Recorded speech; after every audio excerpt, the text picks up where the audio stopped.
Nay?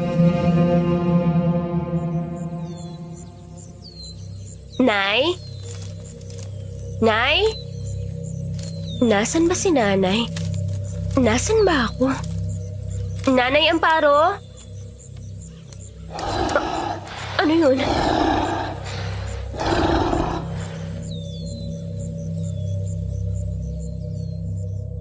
Bigla akong lumingon ng di kalayuan mula sa kinatatayuan ko ay may naaninag akong liwanag na papunta sa akin. Nanlaki ang mga mata ko nang makita ang isang bolang apoy na nakalutang sa hangin. Mabilis akong tumakbo nang lumipad ito papunta sa akin habang panay ang lingon ko. Takot na takot ako dahil parang ayokong lubayan ng bolang apoy.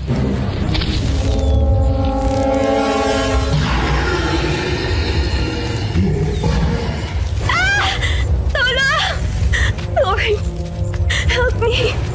Malapit na akong abutan ng bolang apoy. Anong gagawin ko? Tulong! Nang muli akong lumingon, doon ako huminto nang makita na nawala ang bolang apoy.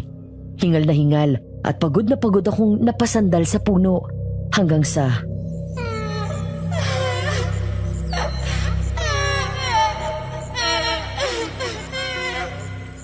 Sino yun?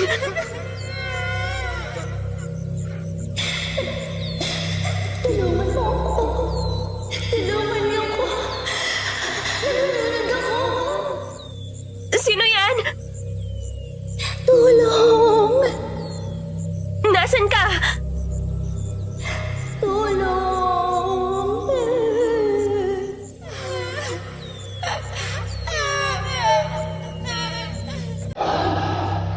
Oh my God!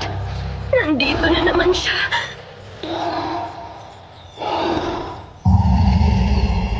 Sino ba yan? Huwag ka nga manakot!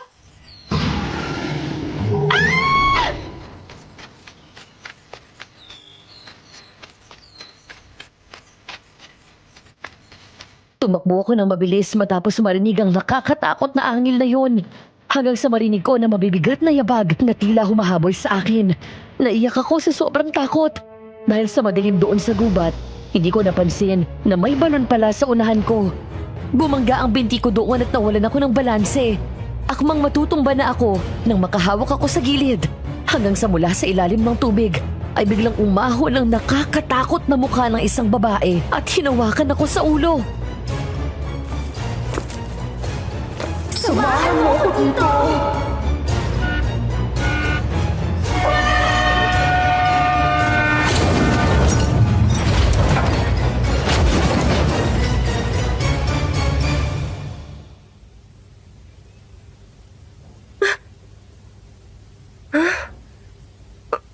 Umaga na. Panaginip lang pala. Ay, nandito na pala ako.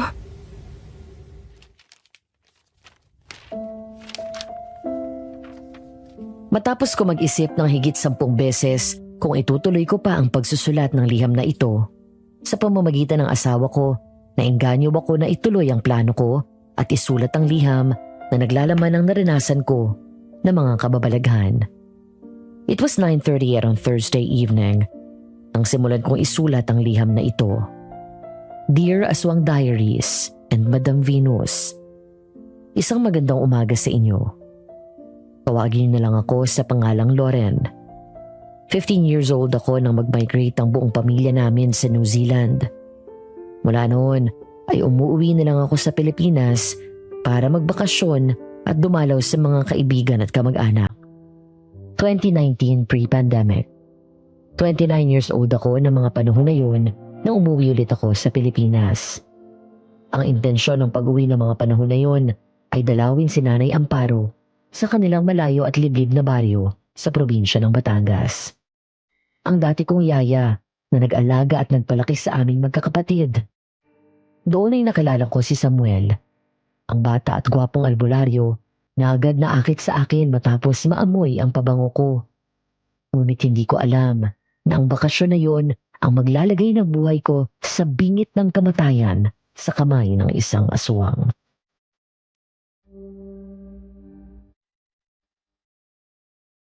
Dito na yata yun. Huminto ang sinasakyan kong kotse sa harapan ng isang bakuran na may magaganda at maraming halaman at puno na namumulaklak. Tiningnan ko ang picture ng bahay na hawak ko. Yun nga ang bahay ni Nanay Amparo. Lumingon ako sa tindahan na nasa gilid ng bahay ni Nanay. May ilang kalalakihan na nakatambay doon. Ngunit may isa sa kanila ang nakakuha ko ng atensyon. Nakatingin ito sa kotseng sinasakyan ko at pinanood ang driver na magbaba ng gamit ko. Thank you po, kuya. Ito yung bayad ko. Ingat po kayo pabalik ng Maynila.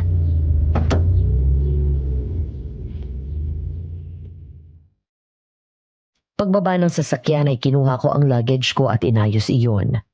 Nang mahulog ang isang bag ko, ang lalaking nakatingin kanina sa kotse na sinakyan ko ay mabilis na lumapit sa akin at pinulot ang bag.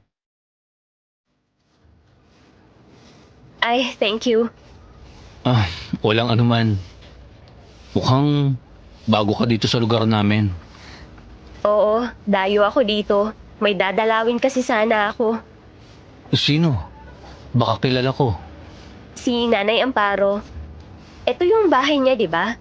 Nariyan kaya siya? Ay, oo. Nandyan siya. Salamat. Tulungan na kita sa mga gamit. Nako, salamat.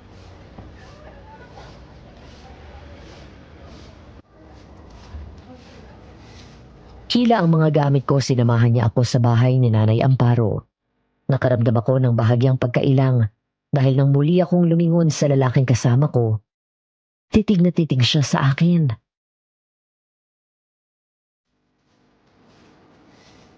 Manang? Manang Amparo! May naghahanap po sa inyo. Sino ba yan? Magandang umaga ho. Ano ho bang may paglilingkod ko sa inyo?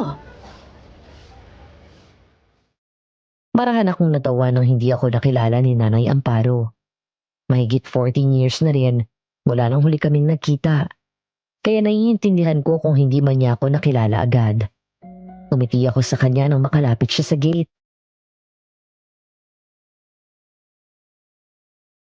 Nanay naman, nakalimutan niyo na ako agad. Sandali.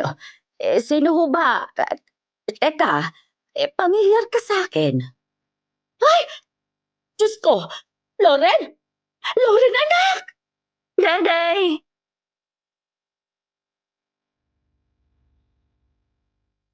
Nagmadali itong lumabas ng gate. Pagkatapos ay mahigpit kaming nagyakap. Dahil sa labis na pagkamis namin sa isa't isa, hindi namin naiwasan na maiyak sa sobrang tuwa. Pagkatapos ay masaya itong hinawakan ako sa magkabilang pisngi at pinaliguan ako ng halik sa buong mukha.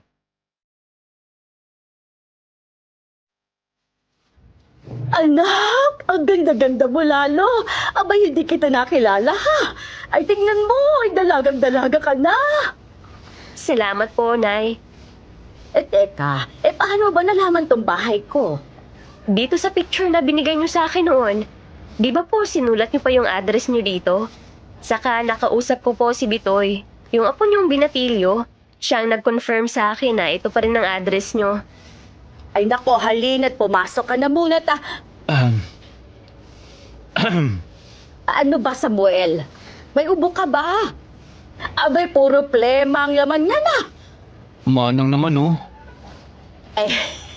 Joke lang. Alam ko naman bakit hindi ka umaalis dyan. Loren, anak. Siya nga pala si Samuel. Diyan lang ang bahay nila sa malapit. Binata yan. 33 na pero wala pa rin asawa. Samuel, siya naman si Loren. Siya ang batang inalagaan ko noong namamasukan ako sa pamilya nila sa Maynila. Abay, 15 anyos lang siya noong huli ko itong makita. Nakita mo naman, napakaganda ano. Oo nga po eh. Nice to meet you, Loren. Nice to meet you too, Samuel. Jasmine, tama? Ha? Yung pabango mo. Naamoy ko. Jasmine yan, di ba? Wow, tama. Jasmine nga ang scent na to. Paano mo nalaman? Yan din kasi ang paboritong scent ng mami at kapatid ko dati. Espesyal kasi sa akin ang amoy na yan, kaya kilalang kilala ko. Ay, halika! Pumasok ka! Ay, Nay, yung mga gamit ko po. Ako nang magpapasok.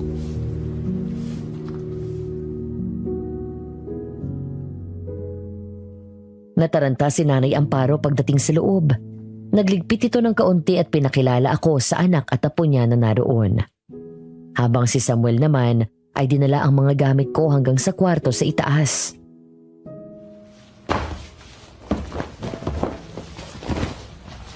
Nay, relax lang ho kayo. Huwag kayong mataranta. Naku paano ba naman kasi hindi ka man lang nagpasabi? Mano man lang na nakapaglinis dito sa bahay kahit kaunti. Nay, ang linis-linis na nitong bahay nyo. Ano pa lilinisin nyo? Saka hindi naman ho ako iba. Ay, Rizel anak, linisan mo nga yung kwarto na bakante sa itaas. Yung sa Kuya Jay mo, tapos palitan mo ng kobre kama. Pati yung mga punda na unan at kumot, maalikabok na yon. Manang, iniwan ko na lang po sa labas ng kwarto yung gamit niya. Maraming salamat, Samuel. Salamat, iho. Wala pong anuman. Sige po, labas lang muna ako. Nagugutom ka na ba? Malapit na maluto yung ulam. Sakto at nagmemenudo ang anak ko. Hindi pa naman po ako gaano nagugutom. Kumusta na ho kayo? Tumaba kayo, Nay. Nahiyang ako sa buhay ko dito sa probinsya. Ikaw, kamusta ka na? Ang mga kapatid mo, ang mami at daddy mo. Okay naman po sila.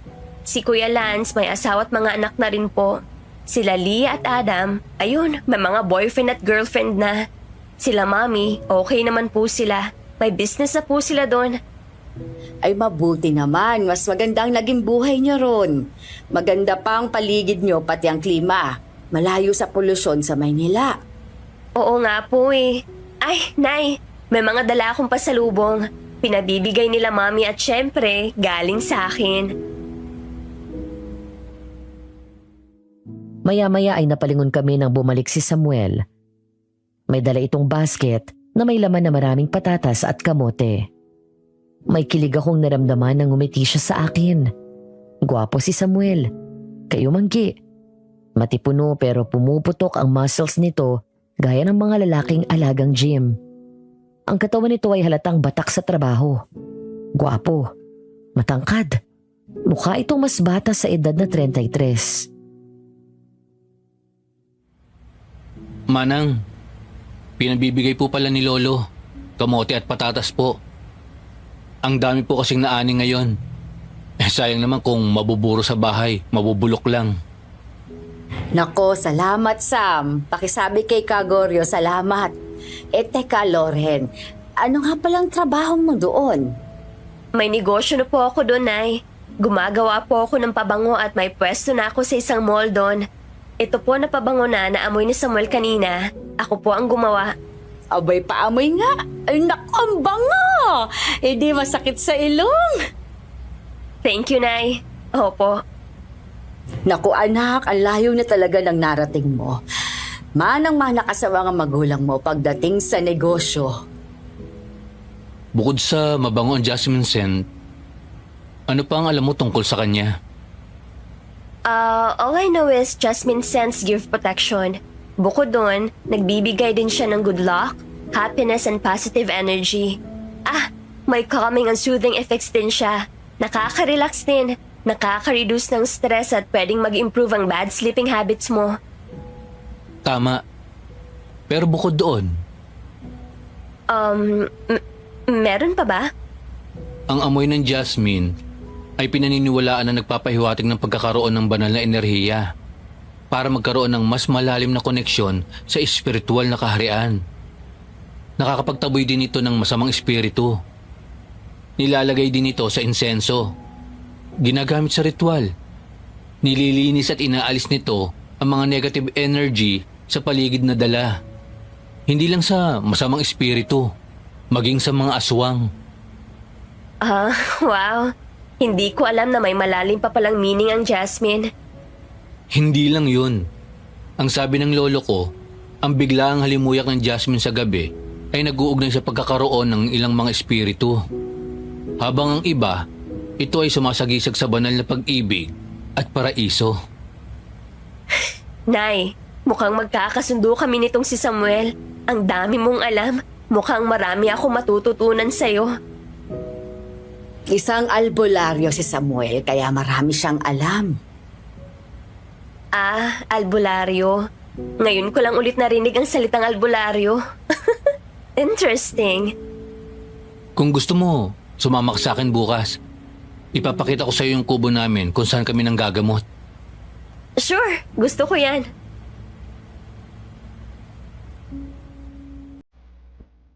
Naging masarap ang tulog ko sa unang gabi ko sa bahay ni Nanay Amparo, Madam Venus.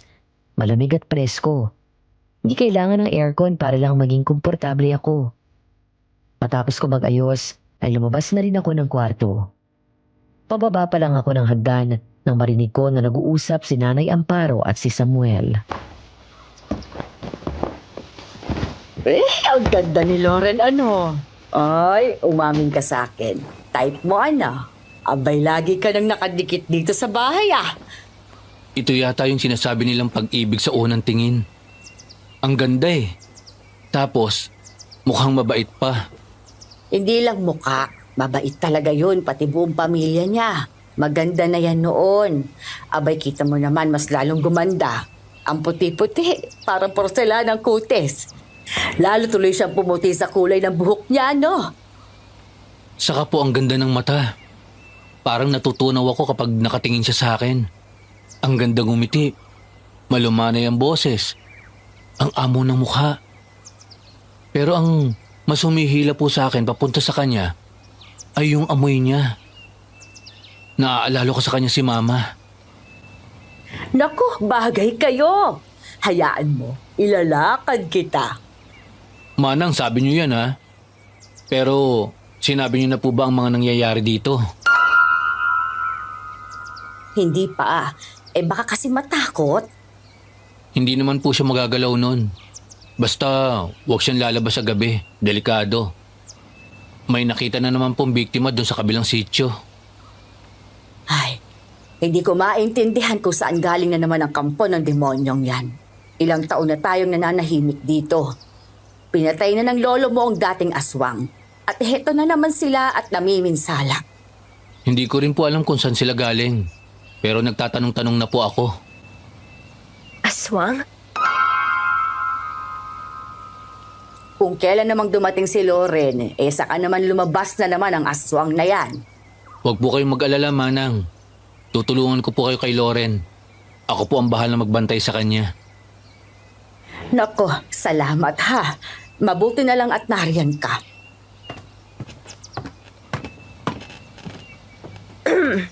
Nay? Ay, Loren! Narito ako sa baba! Agad akong ngumiti nang lumingon sa akin si Samuel at sinulubong din ako ng ngiti. Bahagya pa nitong niyoko ang ulo sa akin at parang nahihiyang bumati. Ngumiti lang din ako sa kanya at nagkunwari na hindi ko narinig ang usapan nila. Magandang umaga, Loren. Magandang umaga rin, Samuel. By the way, pwede ba kitang tawagin na Sam? Oo naman, walang problema. Naamoy ka na naman yung pabango mo. Sorry ah. Ang bango kasi talaga. Okay lang. Okay na yun kesa nababahuan ka. Siya nga pala. Nagdala ako ng daing. Ako ang gumawa niyan mismo at nagtimpla. Baka lang magustuhan mo. Wow! Daing! Ang tagal ko nang hindi nakakatikim nito. Salamat ha. Walang anuman. Sige po, Manang. Una na po ako.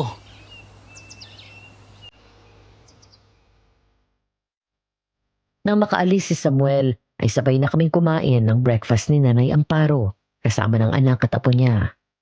Tumulong pa ako sa gawaing bahay at pagkatapos ay naglakad-lakad ako sa likod kung saan matatagpuan ang maraming nakatanim na puno. Yun daw ang bungad papasok ng isang gubat.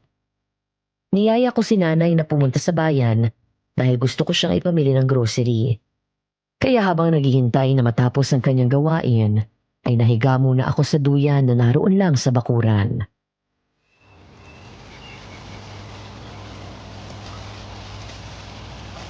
Ang sarap dito. What if dito na lang ako tumira?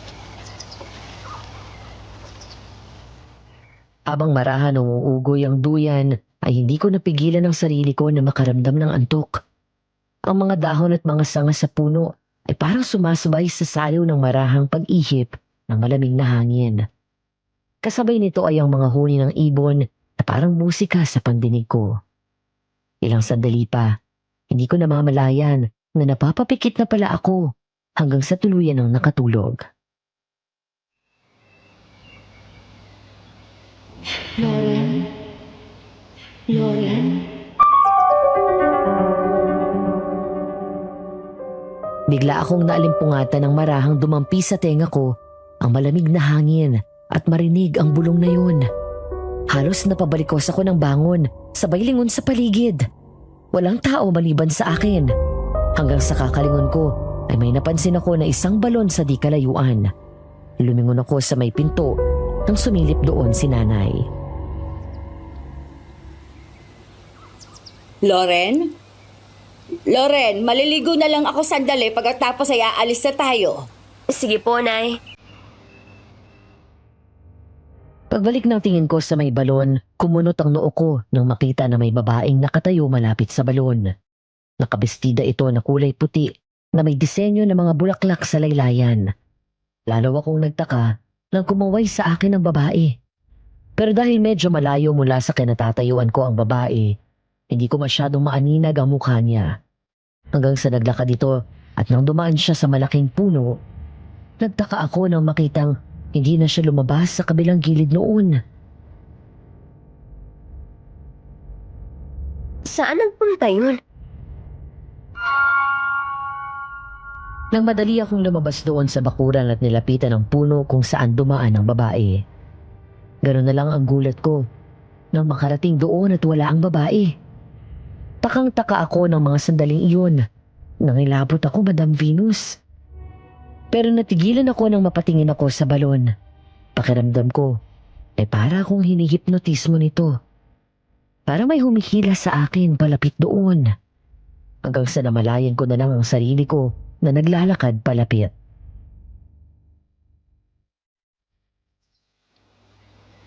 Lauren, Sam! anong ginagawa mo dito? Ha? May tinitingnan lang ako. Yung kasing babae. Hindi ka dapat pumupunta dito.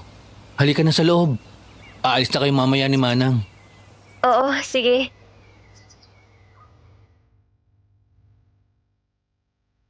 Hindi maalis ang ngiti ko nang makita ko na masaya si Nanay Amparo habang nag-grocery kami. Nahihiya pa nga siya noong una at konti lang kong kumuha doon sa supermarket. Bukod ay pinamili ko rin ng mga damit at laruan ang mga apo at ang mga anak niya. Pigil ng pigil sa akin si Nanay pero hindi ako nakinig. Pangalawang magulang na ang tingin ko sa kanya at sa tagal naming hindi nagkita, gusto ko nang bumawi sa mga taon na nagkalayo kami. Lauren, matulog ka na anak. Hindi pa ho ako inaantok eh. Kung ganun doon ka na sa kwarto mo. Magsarado ka ng mga bintana, ha? Opo.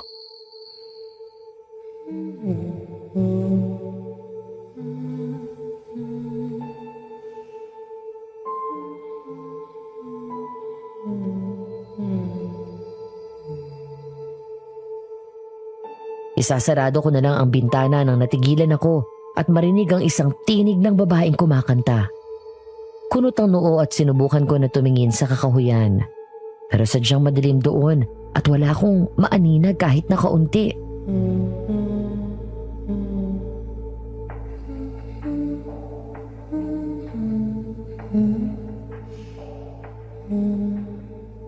Habang tumatagal na naririnig ko ang tinig ng babaeng kumakanta sa gitna ng kakahuyan, nakakaramdam ako ng pangingilabot. Ang boses niya ay umeeko sa kakahuyan, parang galing mula sa ilalim ng lupa ang tingin ko. Sino yung kumakanta? 10:00 na ng gabi Loren, may kausap ka? Ay, sarili ko lang po. May naririnig kasi akong kumakanta dun sa gubat.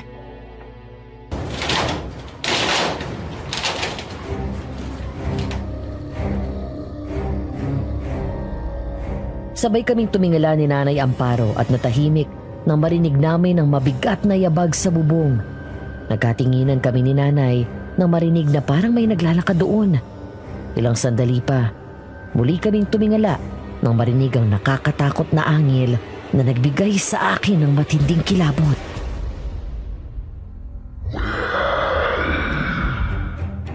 Ano po yun, Nay? May hayo po yatang nakaakyat sa bubong. Madali ka! Isabit natin itong bawang dyan sa bintana mo at ilagay ang asin. Pinanood ko siya nang hinampas-hampas nito ang bintana ng palaspas at walis tingting. Pagkatapos, nagtataka man, ay tinulungan ko si Nanay Amparo sa ginagawa niya. Maya-maya ay nagmamadali na sinarado ang bintana.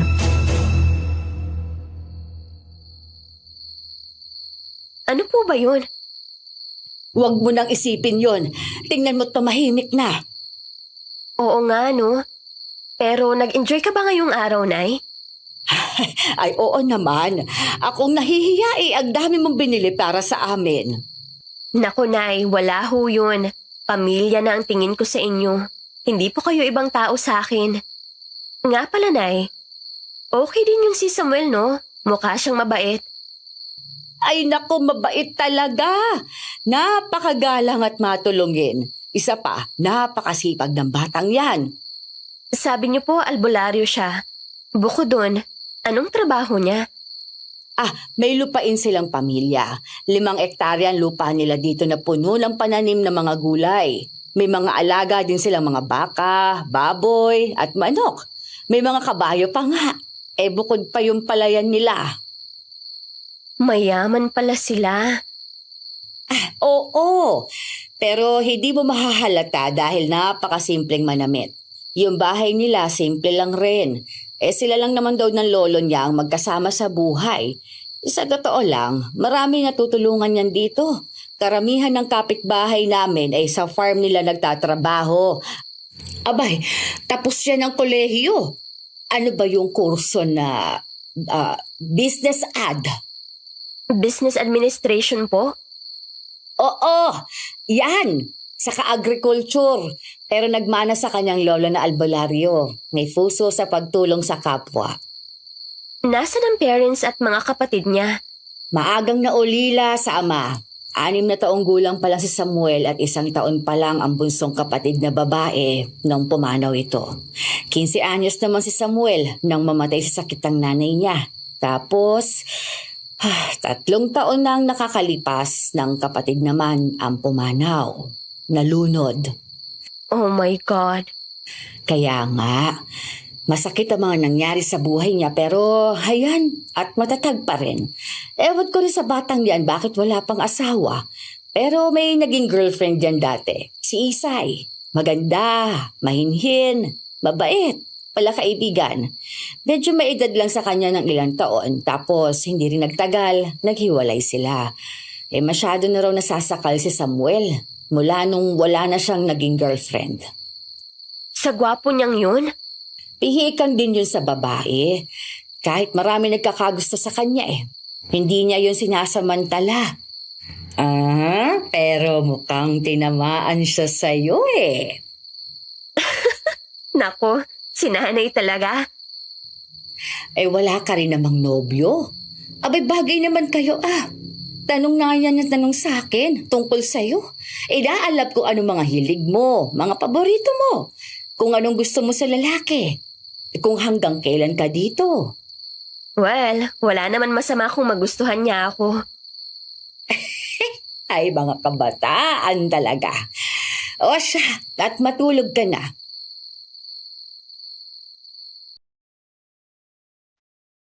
Kinaumagahan sa bayan dahil abala si Nanay Amparo sa pag-volunteer sa barangay.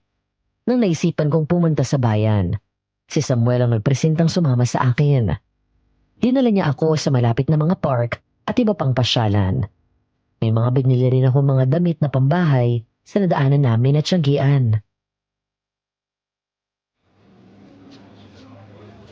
Ano? Okay na sa'yo yung mga pambahay na yan? Oo, marami na to. Sinadya ko na hindi magdala ng pambahay dahil makakapalang tela ng pangbahay ko doon. Lagi kasing malamig sa lugar namin. Saka mamaya, ikaw na naman ang magbayad kapag may nakita ako. Nakakahiya na. Ikaw na nga nagbayad nitong mga pinamili ko eh. Wala yun. Bisita ka rito sa bayan namin. Gaano katagal ka pala magbabakasyon dito? 1 month. Dito kay Nanay Amparo, 3 weeks. Tapos babalik ako sa Manila. 1 week ako doon. Then babalik ako ng New Zealand. Matagal-tagal din pala. Buti naman. At least matagal din kita makakasama. Balita ko kay Nanay Amparo, malaki daw taniman nyo dito. Hindi naman. Sakto lang. Gusto mo ipakita ko sa'yo? Okay lang ba? Oo naman. Basta ikaw. Sasakay tayo ng kabayo. Wow, sige. Hindi pa ako nakakasakay ng kabayo eh. Loren, pwede ba kitang maimbita? Imbita? Saan? Lumabas. Eto, nandito na nga tayo sa labas eh. Hindi yun. Ang ibig kong sabihin, labas as in, kakain sa labas. Manonood ng sine. Ibig mong sabihin, date. Oo, ganun na nga. Sure, kailan? Ha? Talaga? Payag ka? Oo naman. So, kailan nga? Sa Sabado. Alis tayo dito ng mga 4:00 ng hapon. Sure. Hi, Samuel! Napahinto kami sa paglalakad at lumingon nang marinig namin yun. Bumungad sa amin ang isang babaeng maganda. Maputi, nakangiti sa amin, partikular na kay Samuel. Pero napansin ko rin ang matabang na pakikitungo nito sa babae. Oh, Isay. Mukhang may bisita ka ha. Pinsan mo? Hindi. Bisita ni Manang Amparo. Siya nga pala. Loren, si Isay. Isay, si Loren. Hi, nice to meet you. Ako rin. Wow, Englishera. Galing ka na Amerika? New Zealand. Dati kong yaya si Nanay Amparo. Dinadalaw ko siya kaya ako nandito. Kaya pala mukha kang foreigner. Sige Isay, mauna na kami. Samuel, sandali lang. Birthday ko sa Sabado. Maghahanda ako. Punta ka ha? Pasensya na Isay. May date kami ni Loren sa Sabado eh. Date? Oo. Sige, una na kami. Bye. Agad lumingon sa paligid ang mga mata ko nang makapasok sa kubo ni Sam. Bumungad sa akin ang maraming maliliit na bote. May laman yung mga dahon at sanga. May mga nakataling tuyong sanga ng kung anong puno o halaman. May mga kandila. May mga iba't ibang magagandang bato. Mga medalyon. May tawas din. Baon ng niyog na may 3 mata. At iba't ibang mga dahon. Ilang mga booklet na ang iba ay nakasulat sa Latin. May planggana na may tubig sa mesa at may krus na gawa sa tanso.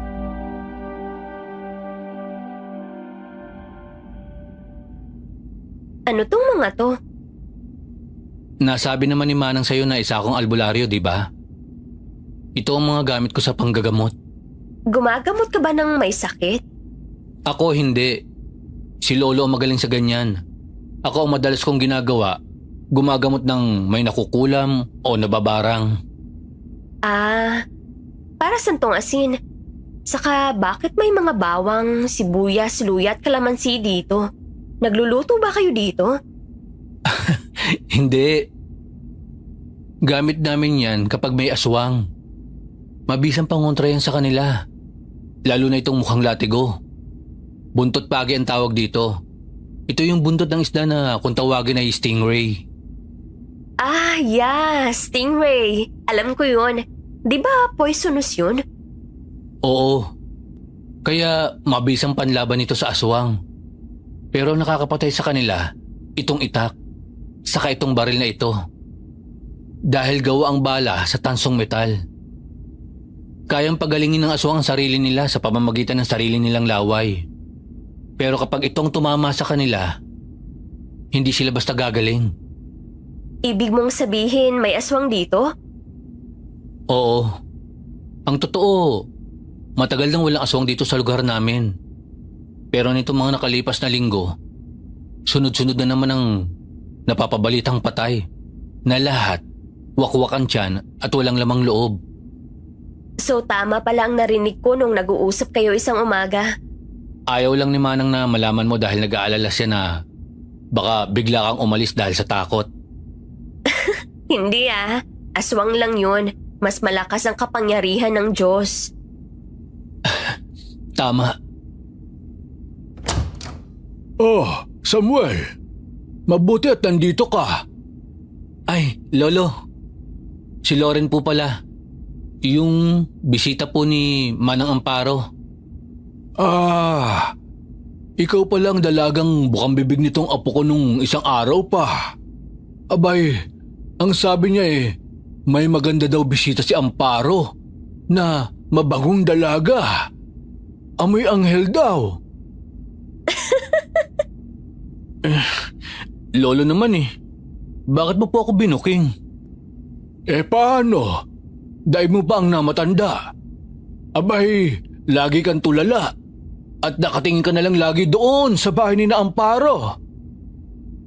Ikaw Pasensya ka na. Okay lang. Siya nga pala. May ibibigay ako sa'yo.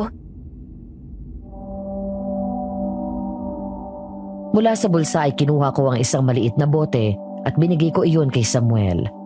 Nang amuyin ang laman nito ay namilog ang mga mata niya. Jasmine oil. Pwede mong magamit yan. Nilalagay ko minsan yan sa air purifier at sa tingin ko, magagamit mo yan sa insenso. Oo nga. Thank you. Itatago ko ito. Mukhang nasabi na sa'yo ng apo ko ang tungkol sa ginagawa namin. Ang mabuti pa, ipasyal mo siya doon sa bukid. Opo.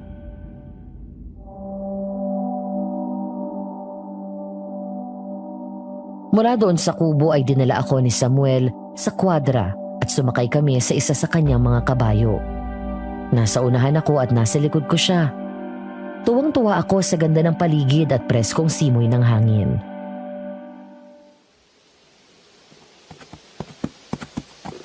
Ang ganda dito sa farm niyo.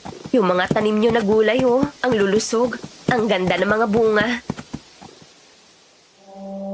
Naghintay ako sa pagsagot niya pero nanatili lang itong tahimik.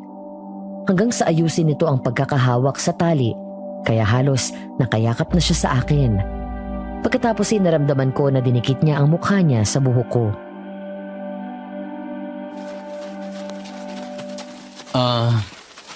Humihingi ako ng paumanhin sa'yo, Loren. Huwag mo sanang isipin na binabastos kita. Hindi ko lang talaga mapigilan na amuyin ka. Inaakit ako ng amoy ng pabango mo. Ayos lang. Dahil ba sa mama mo? Oo, dahil sa kanya at sa kapatid ko. Simula nang dumating ka at naaamoy ko ang pabango mo, pinapaalala mo ang masasayang araw namin nung buhay pa sila. Hindi ko alam, Loren, pero parang hinihila mo ako lagi palapit sa'yo. Patawarin mo ako. Ayokong isipin mo na sinasamantala kita. Huwag kang mag-alala. Okay lang. Masaya ako na napapasaya din kita sa maliit na paraan. Ha? Anong ginagawa niya dito? Natigilan ako nang papaliko na kami papunta sa taniman ng mga mangga at nakita ko na nakatago sa isang puno si Isay. Galit at masama ang tingin sa amin. Sam, si Isa yun, di ba? Ha? Saan? Ayun, nalagpasan na natin. Sa likod ng puno. Ho! Ho! Huminto kami at bumalik sa tinuro ko. Pero pagdating sa puno kung saan ko nakita si Isay, ay wala na ito. Tumingin ako sa paligid. Pero kahit anino niya, ay parang bulang naglaho. Nasaan na yun? Baka naman namalikmata ka lang. Hindi, sigurado ako. Sinundan pa nga niya tayo ng tingin eh. Nagkatitigan pa kami. Hayaan mo na yon. Kumapit ka dahil... Ha! Ay, huwag mong bilisan, hoy.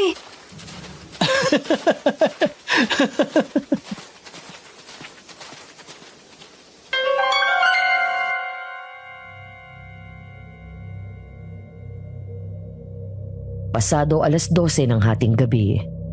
Naghahanda pa lang ako sa pagtulog dahil nalibang ako sa pakikipagkwentuhan sa anak ni Nanay Amparo.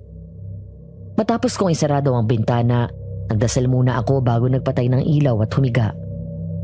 Dahil inaantok na rin ako, kaya nakatulog na rin ako agad.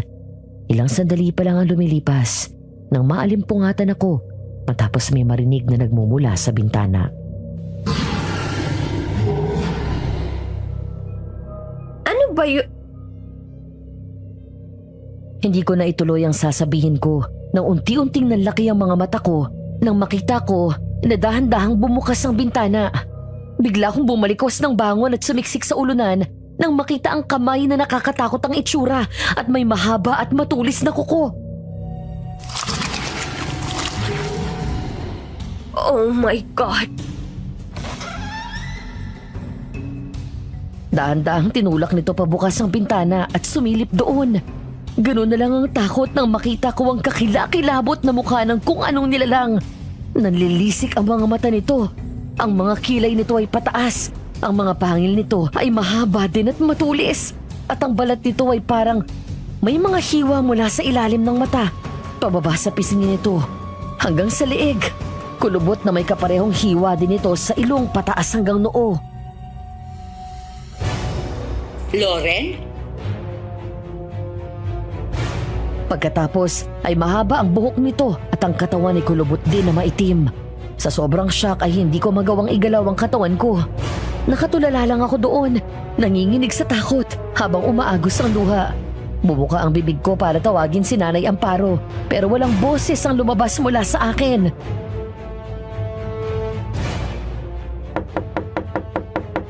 Loren, anak, tulog ka na ba? Naiwan mo sa baba ang Bakit ka ba Ay! Panginoon ko! Aswang! Rizel, tulong! Biglang tinulak ng aswang ang bintana at saka ako tinangkang abutin.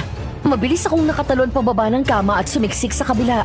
Habang si Nanay Amparo at ang anak nito ay mabilis na pumasok, saka tinulak pa sarado ang sliding window. Dahil doon ay naipit ang kalahati ng katawan ng aswang. Habang ang isang kamay nito ay pilit akong inaabot. Agad naghanap ang mata ko ng magagamit na armas. Hanggang sa mapatingin ako sa pabango ko. Mabilis ko yung kinuha pati ang walis tambo. Pagkatapos ay inisprayan ko sa mukha ang aswang. Lumayas ka dito! Layas! Matapos kong isprayan siya ng pabango at sumigaw ito ng malakas na parabang napaso at humawak sa mukha. Sinamantala ko yun at hinataw ng hawakan ng walis tambo ang aswang. Hanggang sa hindi ko inaasahan na mahawakan nito ang walis sabay hila. Loren! Anak! Sinunggaban ako nito at nahawakan sa leeg. Mahigpit niya akong sinakal na halos umangat ang paa ko mula sa kama. Madam Venus, I'm the type who doesn't just accept defeat. Lalaban ako hanggang sa dulo. Nakipagtitigan ako sa aswang at nakita ko ang matinding galit sa mga mata nito. Pagkatapos ay bigla ko siyang inisprayan ulit ng pabango. Ngunit ngayon, direkta na sa mata ko siya pinatamaan. Bitiwan mo si Loren! Demonyo ka! Nagpumiglas ako ng husto hanggang sa wakas ay mabitawan niya ako. Ngunit sa pagpiglas ko, hindi lang niya ako nakalmot sa leeg, kung hindi sa may balikat.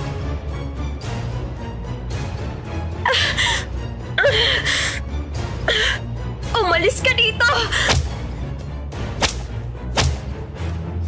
Hindi ko ininda ang sugat ko. Sa halip, buong lakas kong hinataw ng hawakan ng walis tambo ang aswang, sabay tulak dito palayo sa bintana. Nang mahulog ito sa bintana, ay agad akong sumilip. Tumakbo papasok ng gubat ang aswang na parang walang nangyari. Noon pa lang ako nakaramdam ng pagod at panghihina at napahiga. Ay, Lauren! May mga sugat ka! Ay, Rizel, tawagan mo si Samuel, bilis! Loren,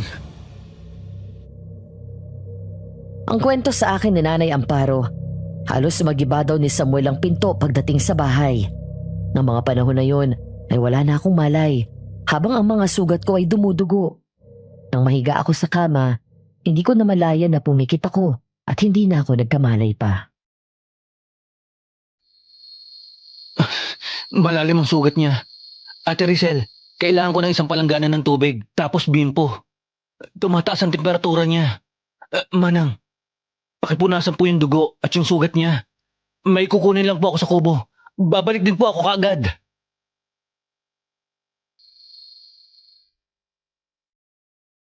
Nang makaalis si Samuel ay sinunod ni Nanay ang bili nito. Habang pinupunasan daw ako ni Nanay, ay lalong tumaas ang temperatura ko at doon biglang nanginig ang buong katawan ko. Lalo daw silang nataranta at agad pinainom ng gamot sa lagnat. Maya-maya ay dumating daw si Samuel na may dalang gamit. Hingal na hingal at pawis na pawis.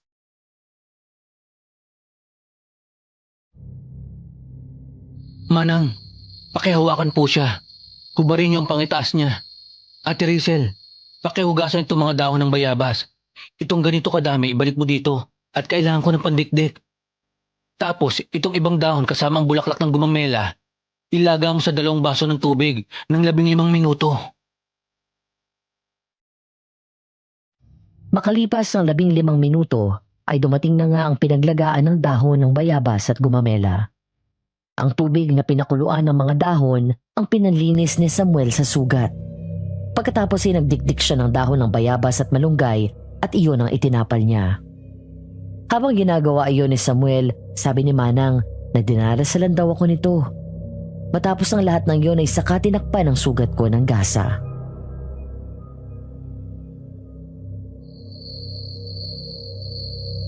Okay na po siya. Kailangan na lang po nating hintayin na bumaba ang lagnat niya. Malaking tulong po na pinainom niyo siya ng gamot kanina. Magpahinga na po kayo, Manang. Ako na po ang bahala sa kanya. Salamat po.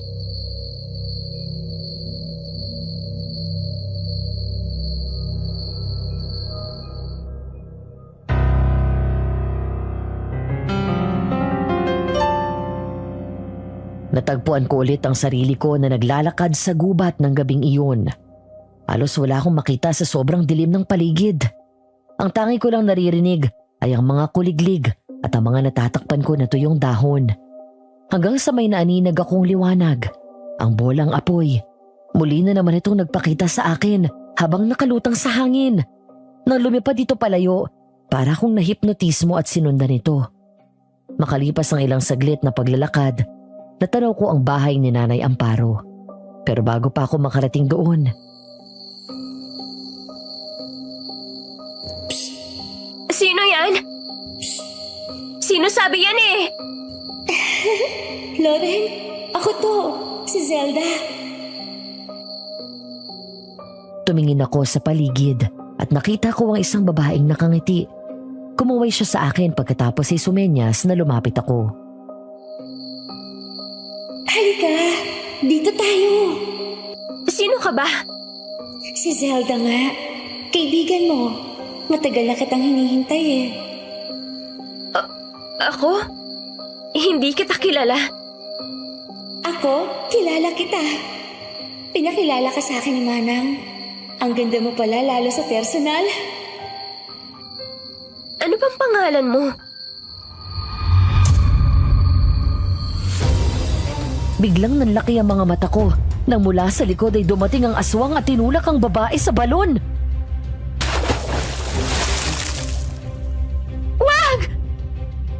Tulong! Ate! Tulungan mo ako! Ate!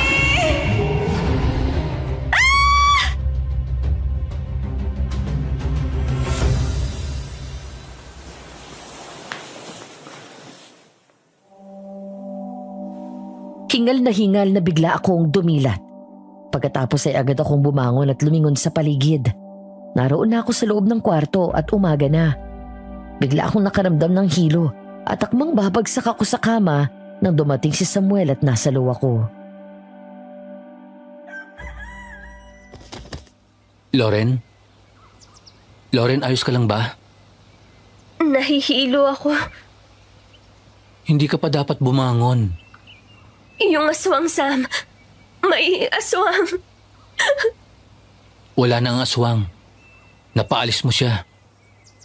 Ikaw ang nagligtas kay Manang Amparo at sa buong pamilya niya. Natakot ako. Pero nagawa mo pa rin makalaban. Pinahanga mo kami. Maingat akong hiniga sa kama ni Samuel. Pagkatapos ay kinuha ang bimpon na nahulog mula sa noo ko kanina. Matapos ang pagsalakay ng aswang, ang tanging naalala ko lang ay nahiga ako sa kama matapos makaramdam ng panghihina. Anong nangyari? Nilagnat ka ng mataas. Umabot sa 40 ang lagnat mo, kaya nanginginig ka. Hinabol ng taong bayan ng aswang kagabi, pero hindi nila naabutan. Kinapako ang leeg at kaliwang balikat ko nang maalala na nasugatan ako ng aswang. May gasa na nakatapal doon. Napalingon ako kay Sam nang hawakan niya ang noo ko. Bumaba na ang lagnat mo. Ikaw bang gumamot ng sugat ko? Oo. Hindi mo alam kung gaano ang takot ang naramdaman ko nang sabihin sa akin ni Ate Rizel ang nangyari sa'yo. Kaya pala, hindi ako mapakali kagabi at gustong-gusto kitang puntahan. Hindi ba ako magiging aswang? Ang napapanood ko sa mga movies, nagiging aswang daw kapag nasusugatan ka ng aswang. Hindi ganun yun. Kapag kinagat ka, pwede ka maging aswang. Dahil ang laway nila, yun ang parang nagsisilbing kamandag. Kapag pumasok ang laway ng aswang sa katawan mo, posible na maging aswang ka kapag hindi na agapan. Pero syempre, dahil aswang siya, at kuko pa rin ang aswang ang nakasugat sa'yo, nagkaroon ng impeksyon sa sugat mo. Mabilis mag-react sa katawan ng tao ang virus na dala nila. Salamat sa pagligtas mo sa akin, Sam. Wala yon. Ang mahalaga, nasa mabuti ka ng kalagayan. Mamaya, lalagyan ko na ng mga pangontra dyan sa bintana mo. Oo nga pala. Naglinis kasi kami kahapon ng umaga dito sa kwarto kaya inalis muna namin yung mga bawang na sinabit ni nanay. Nakalimutan na namin ibalik. Yung ilalagay ko mamaya, wag na wag nyo nang tatanggalin. Opo. Oh, gising ka na pala. Kumusta ng pakiramdam mo, anak? Okay na po, Nay. Ikaw, kumusta? Si Rizel at yung mga bata, nasaktan ba kayo ng aswang? Ay, wag mo kaming alalahanin. Okay lang kami. Salamat sa'yo. Kung hindi ka matapang naman laban, baka napasok na tayo dito at napatay na niya tayong lahat. Loren, sandali lang ha. May kukunin lang ako sa kubo. Naku anak, alam mo ba yang si Samuel? Alala sa'yo. Simula pa nung dumating siya, hindi na umalis sa tabi mo yan. Binantayan ka. Siya mismo ang gumamot dyan sa mga sugat mo. Mukhang tinamaan talagang mailap na puso ng aming makisig na albularyo. Mukha naman mabait si Samuel. Isa pa, magkasundo kami. Ay nako, baka hindi ka na pauwiin yan at pakasalan ka kaagad. Si nanay talaga, oh. O siya, magpahinga ka na riyan. Mag-aakit na lang ako ng pagkain mo. Salamat po, Nay.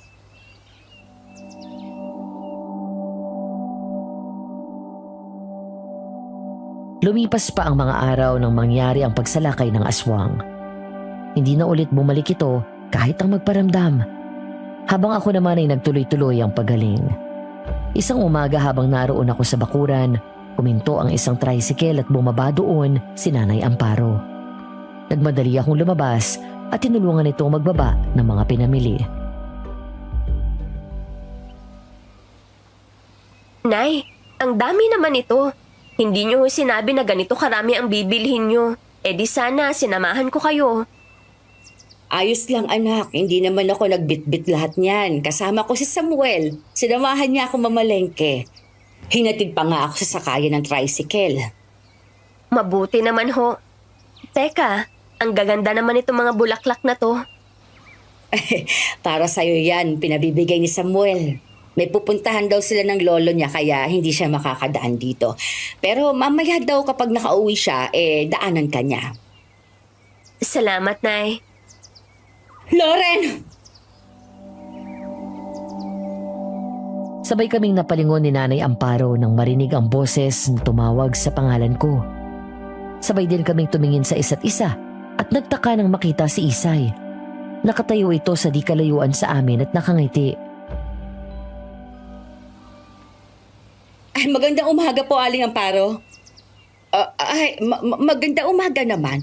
Rizel, pumarinig ka nga't dito at tulungan mo ako dito sa mga pinamili ko. Loren, doon lang ako sa loob, ha? Sige po. Huwag ka masyado magtiwala dyan. Lukaret yan. Opo. Lumapit si Isay sa akin nang ngiting-ngiti na para bang close kami at matagal nang magkakilala. Pagkatapos ay inabot ang dala nitong isang paper bag. Pagsilip ko doon, may 2 Tupperware. Hi, Isay, right? Oo, para nga pala sa'yo. Sa akin? Oo, nagluto kasi ako ng bopis at papaitan kanina. Medyo naparami kaya naisip kong bigyan ka. Thanks. Ang thoughtful mo naman. Gusto ko sana makipagkaibigan. Kung okay lang sa'yo. Okay lang siguro. Ikaw, hindi ka ba awkward? I know you're Samuel's ex. Kayo na ba? Hindi pa naman pero gusto ko siya. So, plano mo siyang sagutin? Oo. Okay. Pero sana this time, magbago na siya, no? Magbago? Anong ibig mong sabihin? Huwag mo na lang sabihin sinabi ko sa'yo, ha? Nung kami kasi, palagi siyang maraming babae. Taga iba't ibang bayan pero sa huli, sa akin din naman siya bumabalik. Ganun ba? Okay, tatandaan ko yan.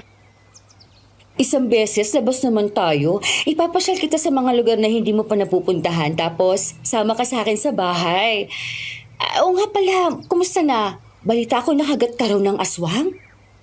Nakalmot lang. Loren, anak, hindi ka patapos dyan. Pumasok ka na dito. Sige, tawag na ako sa loob. Salamat ulit dito. Sige, bye.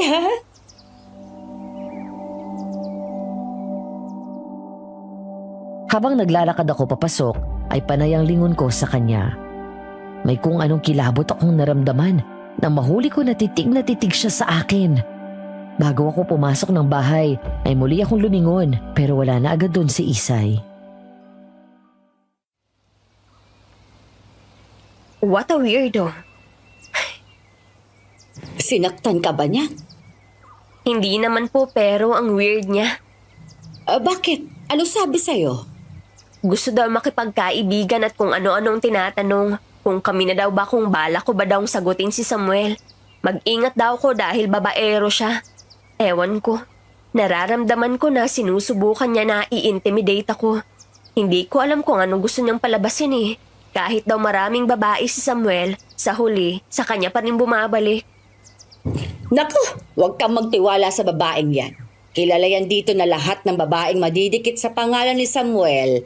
Makalipas sa ilang araw, may nangyayaring masama. Kaya itong isa naman, para wala nang mapahamak, umiiwas na rin sa mga babae.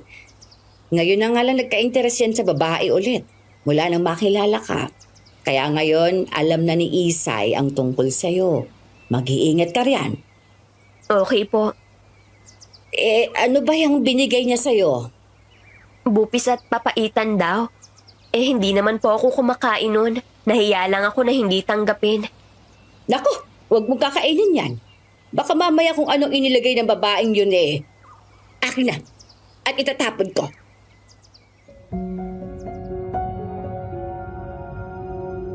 Sa wakas, natuloy na rin ang date namin na napospone dahil sa nangyari sa akin. Dahil busog pa kami pagdating ng mall, nanood muna kami ng sine ni Samuel. Kung saan pinaramdam at pinakita niya sa akin kung gaano siya kaalaga at ka-gentleman. Habang magkasama kami, doon ko lang na-realize na ngayon lang ako naging ganito kakomportable na kasama ang isang lalaki.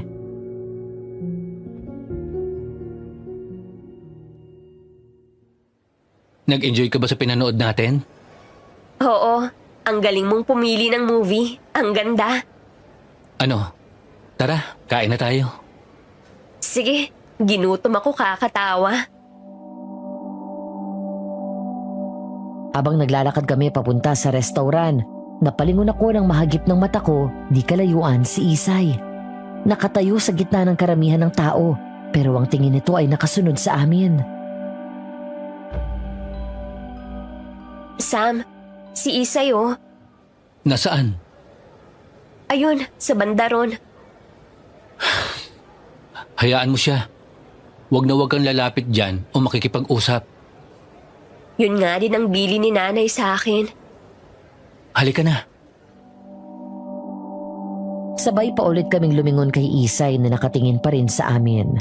Inawakan ni Samuel ang kamay ko, saka hinila palayo, hanggang sa makita ko na lang din si Isay na umalis. Pagdating sa restaurant habang naghihintay sa order namin, ay doon ako nagtanong kay Samuel tungkol sa ex nito. Gaano kayo katagal ni Isay bago kayo nag-break? 9 months. Bakit kayo naghiwalay? Dahil nagiging obsessed na siya. Kahit saan ako pumunta, sumusunod siya. Wala sa lugar ang pagseselos. Kahit sinong kausap kong babae, pinagsesilosan, inaaway. Nasakal ako kaya hiniwalayan ko. 3 taon na mula nung makipaghiwalay ako. Minahal mo ba? Mas matanda siya sa'yo, di ba? In fairness, sa ganda niya, hindi halata na mas may edad siya sa'yo. Oo. At minahal ko rin naman siya. Pero aaminin ko na hindi ganun katindi ang naramdaman ko noon. Hindi rin naman ako tumitingin sa edad. Sa totoo lang, lumapit na siya sa akin nung isang araw. Pinuntahan niya ako sa bahay tapos binigyan ako ng bupis at papaitan. Hindi pinakain ni nanay sa akin, baka daw kung ano ang nilagay. May history daw yun na sinasaktan yung mga babaeng napapalapit sa'yo. Totoo. Kaya nga, umiiwas ako sa mga babae mula noon. Ayoko nang may mapahamak dahil sa akin. Buti sinunod mo si Manang. Huwag na huwag kang kakain ng kahit anong pagkain na ibibigay niya sa'yo. Sabi pa ni Isay, marami ka daw naging babae noong kayo pa. Pero sa kanya ka pa rin bumabalik. Huwag kang maniniwala doon. Hindi ako babaero at marunong ako makontento. Huwag na nga natin pag-usapan yun. Baka masira pang araw natin. Akin na lang yung kamay mo. Bakit? Basta. Natawa ako nang hawakan nito yun at inamoy ang pulso ko. Kahit sa loob ng sinehan ay nakahawak siya palagi sa kamay ko at amoy ng amoy sa akin. Ang bango mo talaga, Loren. Paano kapag umalis ka na? Mamimiss kita. At itong amoy mo. Iiwan ko sa'yo pabango ko. Tapos mag-uusap naman tayo online eh. Hindi ako mahilig sa social media. Hindi ko nga halos nabubuksan yung account ko. Pero para sa'yo, gagamitin ko. Sabi mo yan ah.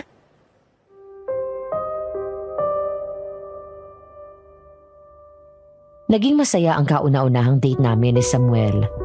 Dahil limitado lang ang pamamalagi ko doon, nagkasundo kami nito na mas madalas lalabas at sasamahan niya ako sa Maynila sa 1 linggo ko na pamamalagi doon at siya rin ang maghahatid sa akin sa airport. Ang buong akala ko ay matatapos ang araw namin ng masaya. Pasado 9:00 ng gabi. Sasakay na kami ng kotse nito at pauwi na. Nang biglaan niyang tapakan ng preno matapos may humarang sa amin. Ang nilalang na kahit kailan ay hindi ko makakalimutan.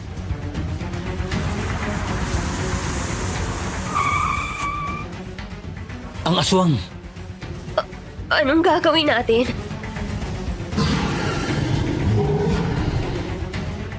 Ginalaw-galaw ng aswang ang mga kamay nitong may matatalim na kuko at tumaangil habang masama ang tingin sa amin. Nakaramdam ako ng pamilyar na kilabot nang una kong naramdaman nung una kong makaharap ito. Mas lalo kong kinalabutan sa takot ngayong nakita ko na ang buong mukha niya at katawan. Hindi tao ang nasa harap namin, kung hindi demonyo!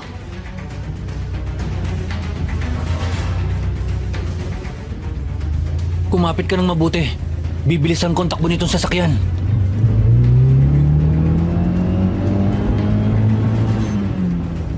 May kinuha ito mula sa compartment. Isang 45 kalibre na baril. Humawak siya sa manibelo ng mahigpit. Pagkatapos ay mariing tinapakan ng accelerator at pinaandar yun ng mabilis.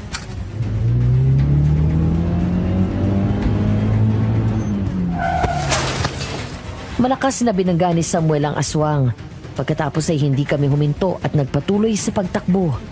Hanggang sa may marinig na lang kami na malakas na tunog mula sa bubong ng kotse.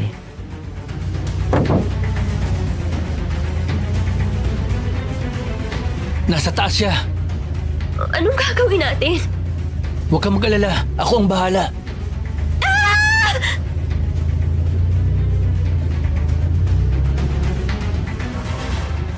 Biglang gumewang ang takbo namin nang basagin ng aswang ang salamin ng bintana ng kotse at hinablot sa damit si Samuel. Agad ko yung hinawakan ng kamay ng aswang at pilit na inaalis yun.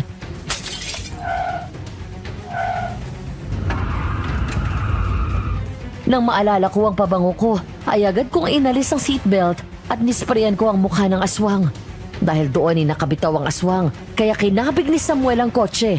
Sinadyang pina-ekis-ekis ang takbo para mahulog ang aswang.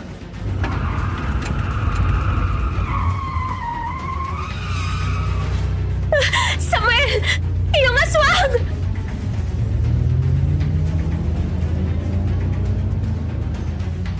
Nang lumingon ako sa bintana sa gilid ko, napasigaw ako sa labis na takot. Nang makita ng malapitan ang nakakakilabot na mukha nito, binasag din ito ang salamin sabay sunggab sa braso ko at sinubukan akong hilahin palabas.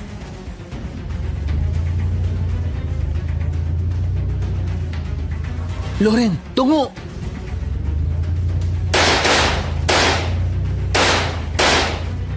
Sinunod ko ang sinabi ni Samuel. Pagkatapos ay bigla nitong hininto ang sasakyan, sabay pinaputukan ng aswang ng sunod-sunod. Tinamaan ito ng 2 beses.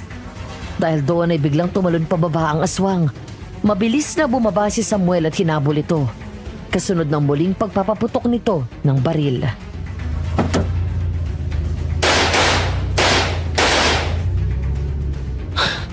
Nakatakas! Halika na!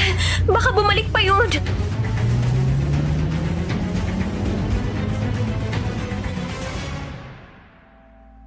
Sa kabila ng mga nangyari ay hindi namin hinayaan ni Samuel na masira ang gabi namin.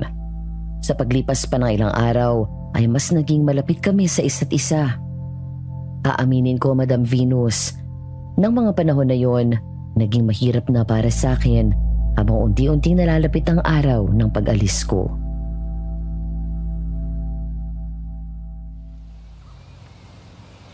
Nay, okay na po ba to? Oo, tama na yung ganyang kadami. Ang nga pala, kumusta ang mami at daddy mo? Narinig ko magkausap kayo kanina. Ayos naman sila. Kinakamusta nga kayo?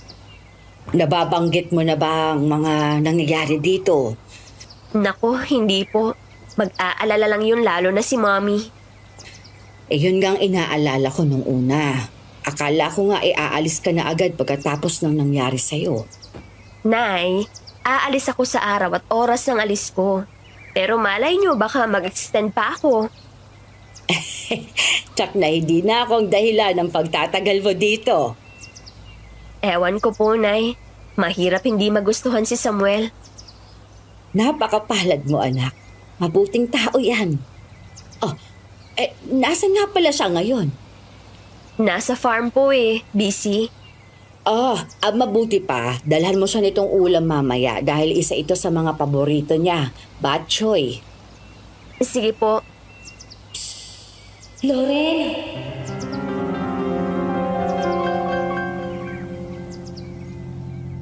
Napalingon ako sa labas ng pinto. Doon sa likod ng bahay malapit sa balon.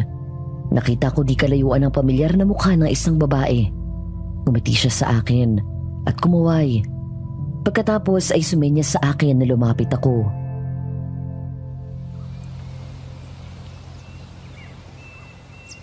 Halika dito, Loren. Lapit ka. Ang pinagtataka ko, kahit na malayo ito sa akin, naririnig ko ng malakas at malinaw ang boses niya at bumubulong na parang malapit lang siya sa akin. Lumingon ako kay Nanay Amparo. Sasabihin ko dapat ang nakita ko, pero bigla itong lumabas dahil may dumating na kumari nito. Parang may magnet na humihila sa akin at natagpuan ko na lang ang sarili kong tulala at naglalakad palapit sa babae. Hay, sa wakas. Lumapit ka na rin. Ang tagal na kitang hinihintay Sino ka? Kilala ba kita? Sa panaginip ko palagi kitang nakikita. Ako si Zelda. Matagal na kitang kilala. Noon pa man pinapakita na sa akin ni Manang Amparo ang picture mo. Nagandahan ako sa'yo at alam ko magiging mabuting magkaibigan tayo. Bakit palagi kang nandito? Dito na kasi ako nakatira. Uy, secret lang muna natin na nagkakausap tayo ha. Huwag mong sasabihin kay Manang at Kuya Samuel. Sige. Ang bango. Jasmine scent. Yan din ang paborito kong pabango dati. Paborito ko rin to. Mahilig ako sa amoy ng mga bulaklak kaya Flora Perfumes ang naisip ko na gawin negosyo. Ito ang bestseller ko. Ang galing mo naman. Kaya siguro naakit si Kuya Samuel sa'yo. Kapatid ka ni Samuel? Oo, May buhay pa pala siyang kapatid? may tao. Mag-iingat ka sa kanya.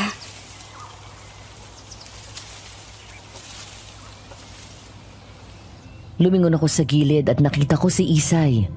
Nakatayo sa gilid ng isang puno at nakatingin sa akin. At nakapaskil ng peking ngiti.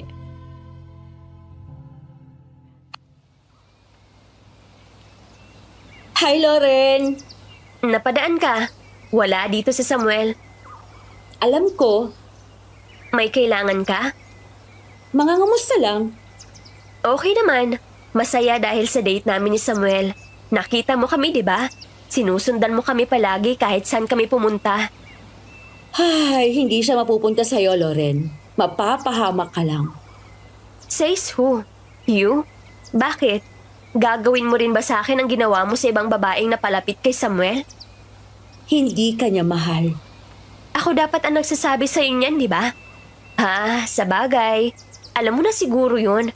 Ayaw mo lang tanggapin. Mahal niya ako. Marami na akong sinakripisyo para sa kanya. Sinabi ba ni Sam na gawin mo yun para sa kanya? Wala kang alam, Loren. Hindi ka ba nahihiya? Sinasabi mo sa akin yan na narito ang kapatid ni Samuel? Sino? Kapatid ni Samuel? Oo, si Zelda.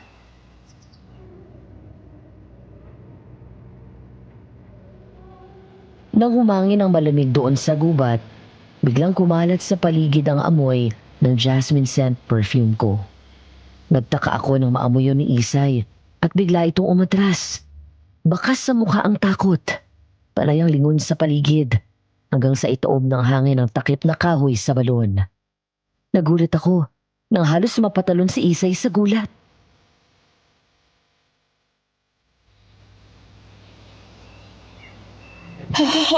Hindi. Hindi! Wala ka na! Matagal ka na patay! Bakit tumakbo yun? Kilala mo ba siya?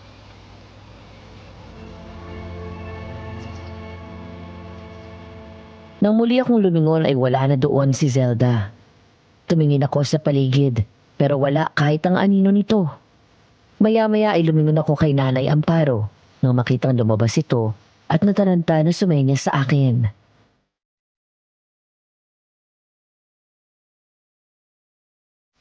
Loren, umarinig ka!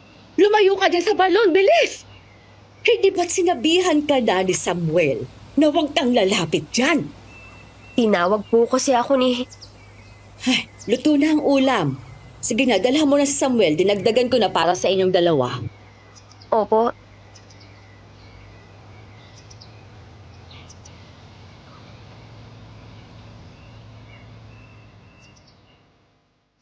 Matapos namin kumain kasabay ni Lolo Gorio, muli akong nilibot ni Samuel sa farm nila. Tumulong pa ako sa pag-harvest nila ng mga gulay. Hanggang sa hindi ko namalayan, napakagat na pala ang dilim. Pauwi na pala kami nang biglang bumuhos ang malakas na ulan, kaya tumakbo muna kami sa kubo.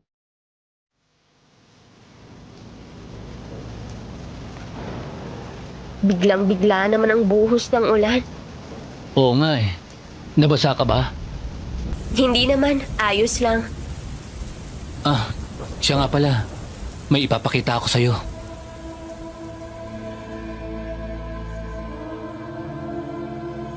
Nagmamadali itong lumapit sa mga maliliit na boteng nakapatong sa isang hanging cabinet. Pagkatapos ay kinuha ang nasa unahan. Nang buksan yon ni Samuel ay naamoy ko ang pamilyar na amoy ng jasmine.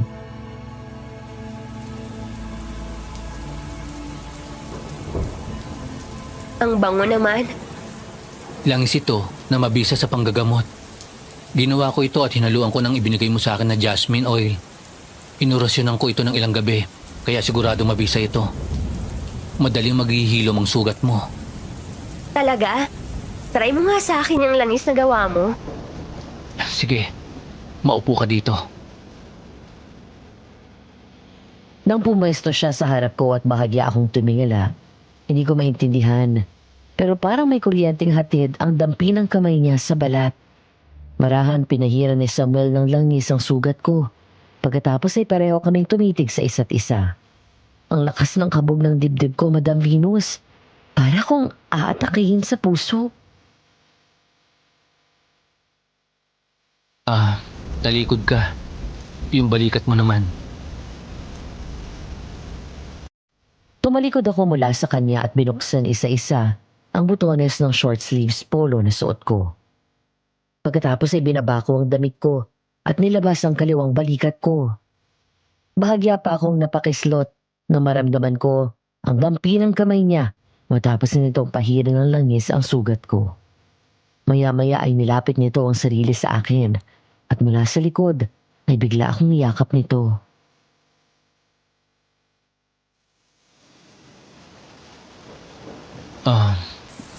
Loren, huwag ka na bumalik sa New Zealand. Dito ka na lang. Magpakasal tayo. Kaya naman kitang buhayin. Pwede naman pero magpapaalam pa ako sa parents ko. Kaya kailangan ko pa rin umuwi. Susundan kita doon. Haharap ako sa mga magulang mo. Hihingin ko ang kamay mo sa kanila. Paano mo nasasabi yan? Kailan lang tayo nagkakilala? Hindi ko alam. Basta unang kita ko pa lang sa'yo. Alam ko na ikaw na. Sa kasabi rin ng bantay ko, hindi na dapat kita pakawalan. Bantay? Kaming mga albularyo, may bantay kaming espiritu. Sila ang tumutulong sa amin para makapanggamot kami. Samuel!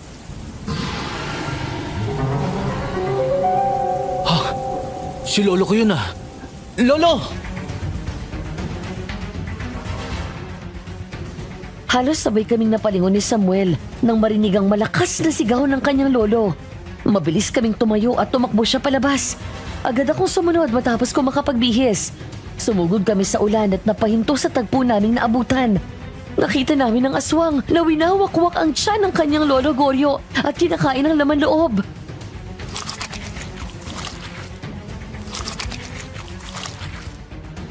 Apo! Lolo! Demonyo kang aswang ka! Papatayin kita!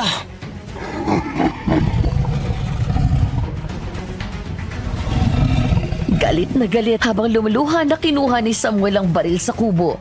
Pagkatapos ay agad pinaputokan ng aswang na mabilis tumakbo papasok sa gubat. Ako naman ay agad dinaluhan si Lolo Goryo.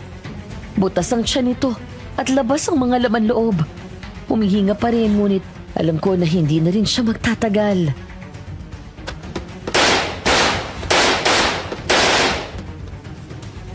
Bumalik ka dito! Demonyo ka! Ako ang harapin mo! Lolo, tatawag na ho kami ng tulong. Sandali na lang po. Huwag mong iiwan si Samuel. Opo. Lolo, nagpatawag na ako ng tulong. Apo, bumalik siya. Buhay siya. Kung kinakailangan na patayin ko siya uli, gagawin ko. Ibalik mo ang katahimikan dito sa bayan natin. Opo, Mahal kita, Apo. mahal ko rin po kayo. Lolo Goryo! Lolo!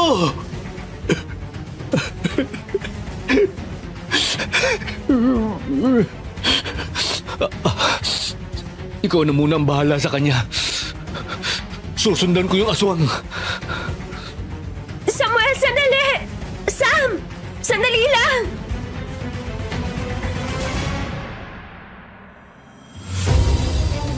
Hindi nagpaawat si Samuel. Kinuha niya ang sibat at itak, pati ang buntot pagi. Pagkatapos ay pumunta sa direksyon na pinuntahan ng aswang. Nang mga sandaling iyon ay hindi ko alam ang uunahin ko, Madam Venus. Ayokong iwan mag-isa doon si Lolo Goryo, pero nag-aalala rin ako kay Samuel. Kaya naman laking pasasalamat ko nang magdatingan ang mga tauhan nila sa farm. Tumawag kayo ng pulis at ambulansya! Bilis! Sabihin niyo, aswang ang pumatay kay Lolo! Susundan ko si Samuel! Dali akong tumakbo at sinundan ang daan na tinungo ni Samuel. Hindi ko alam kung saan ang punta ko. Madalim sa kakahuyan at hindi ko kabisado iyon, pero hindi ko na naisip yon. Dahil ang tanging gusto ko ay makita si Samuel at siguraduhin na ligtas ito. Maya-maya ay may narinig akong malakas na angil ng aswang. Lumapit ka sa akin, demonyo ka! Hindi ako natatakot sa'yo. Kung noon, nakaligtas ka, ngayon sisigurduhin ko nang mamamatay ka. Samuel! Panginoon, iligtas at gabayan niyo po si Samuel.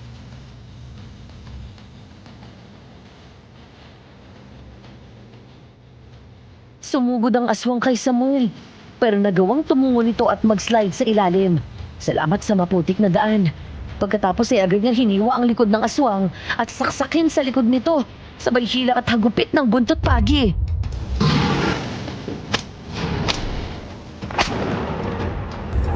Pero nang makabawi ang aswang, bigla itong sumugod kay Samuel sa pamamagitan ng mataalas nitong mga kuko.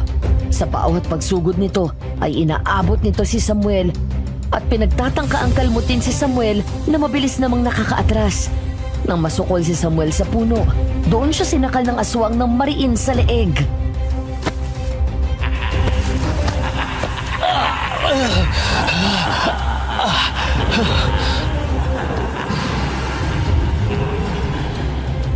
Nabitawan nito ang itak at buntot pagi. Agad akong kumilos at tumingin sa paligid. Nang makita ko ang sibat, kinuha ko yun. At agad na sinaksak ito sa likod ng aswang.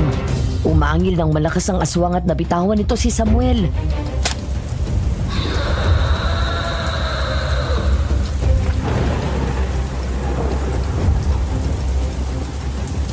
Loren! Takbo! Tumakbo ka na! Naabot ng aswang ang sibat at nagawa nitong alisin iyon. Napaatras ako at agad tumakbo palayo. Sumigaw ako ng malakas nang makitang ako na ang hinahabol nito. Dahil sa maputik at mabatong daan, idagdag pa ang dilim ng paligid at lakas ng buhos ng ulan. Naging mabagal ang takbo at palagi akong nadadapa.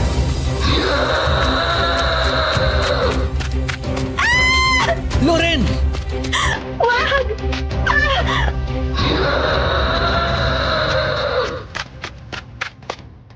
Nanlaki ang mga mata ko nang makitang malapit na sa akin ang aswang. Nahablot ako nito sa batok at inangat sa lupa. Pagkatapos ay hinagis at tumama ako sa katawan ng puno.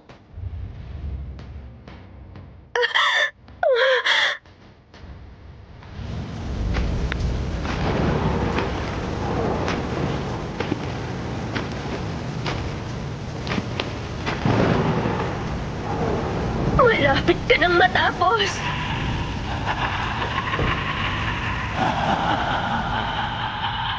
Hinablot ako ng aswang at inangat sa lupa. Umaangil ito ng malakas at binuka ang bibig. Akong akong kakagatin ito nang mula sa likod ay sumaksak dito. Mula likod ay tumagos hanggang harap ang talim ng itak ni Samuel.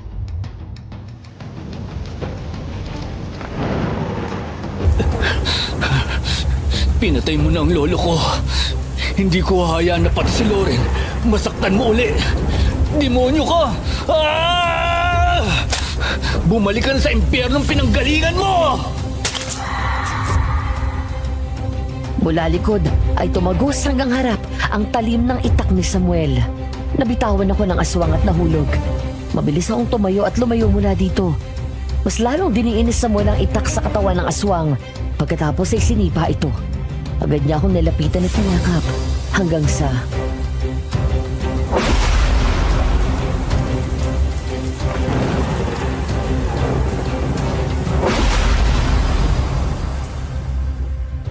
Nagulat na lang kami nang biglang tamaan ng kidlat ang aswang. Hindi lang isang beses, kung hindi dalawa. Sa isang iglap ay tuluyang namatay ang aswang. Pagod na pagod kaming napaupo sa lupa. Mahigpit kong niyakap si Samuel at maya-maya ay nagdatingan ng mga tauhan nila sa farm kasama ang mga pulis.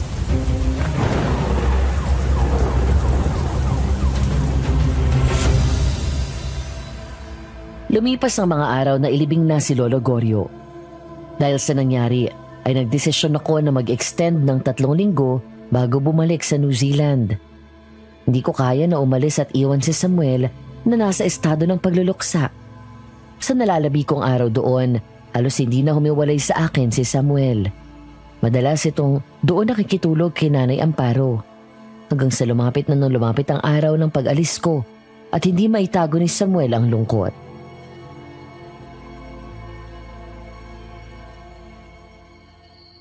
Matulog ka na dun sa sofa. 5:00 na ng madaling araw, oh. Pwede ba tayo magtabi? Sige na. Aalis ka na eh. Siniswerte ka?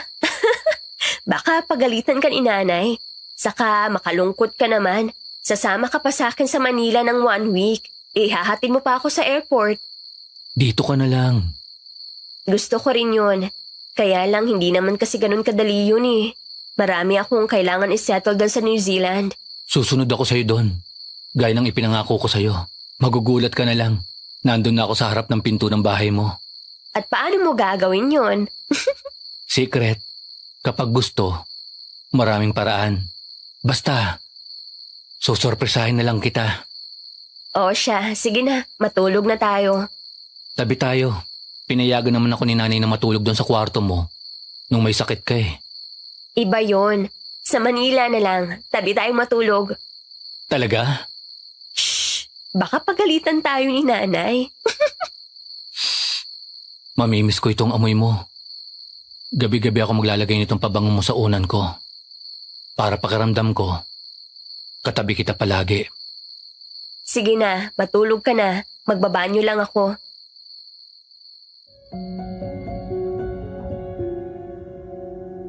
Tatayo na lang ako nang pigilan ako ni Samuel. Nang lumingon ako ay bigla akong sinalubong nito ng halik sa labi. Nagulat naman ako, pero agad akong nakabawi. Tumugon ako sa halik niya at yumakap sa kanyang leeg. Mahal kita, Loren. Sa maikling panahon na kasama kita, napamahal ka na sa akin ng sobra. Dati, hindi ako naniniwala sa pwede ka ma-inlove ng ganito kabilis. Totoo pala yon.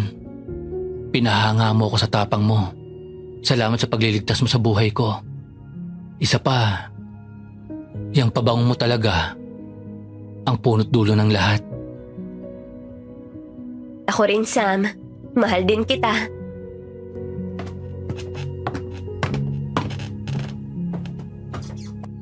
Ay.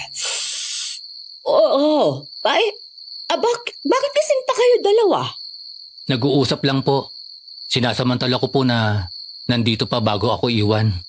Ay, kayo talaga, Umakyat na kayong dalawa at matulog na. 5:00 pasado na,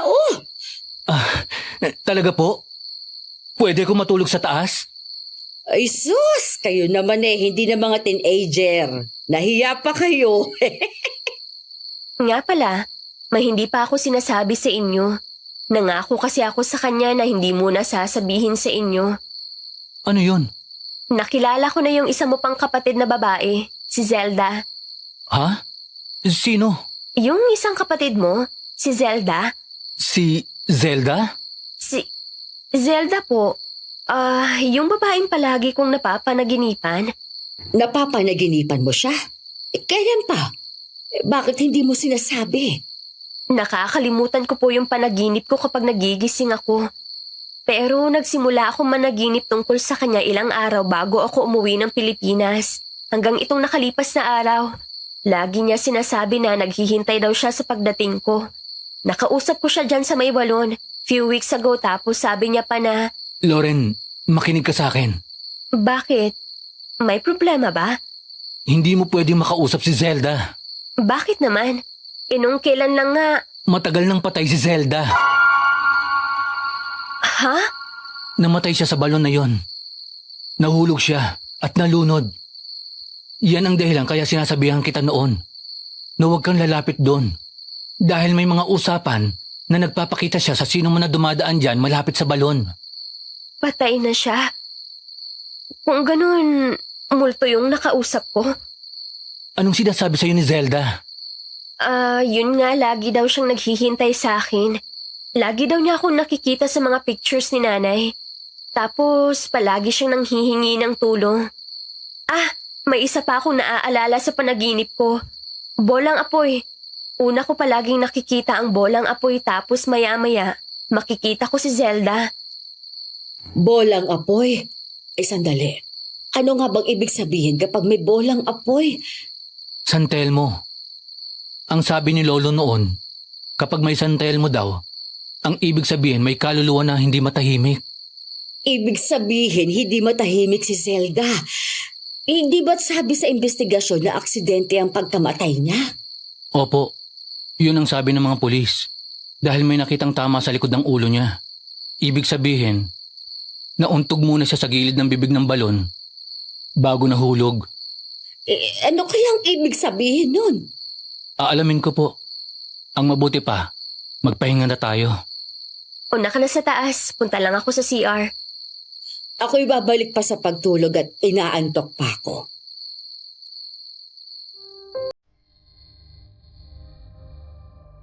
Nang makalabas ako ng banyo ay naabutan ko na wala na akong kasama sa baba. Papunta na ako sa hagdaan ng mula sa bintana ay may naaninag akong liwanag mula sa labas. Para akong na-hypnotismo nang makita kong mula doon ang sentel mo. Bigla akong nawala sa sarili at binuksan ang pinto papunta sa likod. Saka diretsong lumabas. Mula sa San Telmo ay narinig ko ang boses ni Zelda.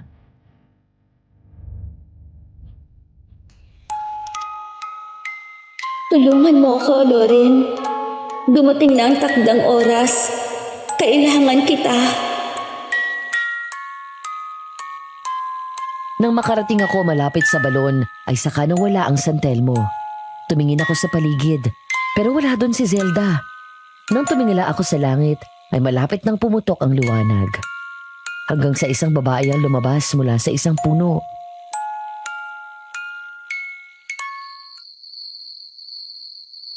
Isay, anong ginagawa mo dito?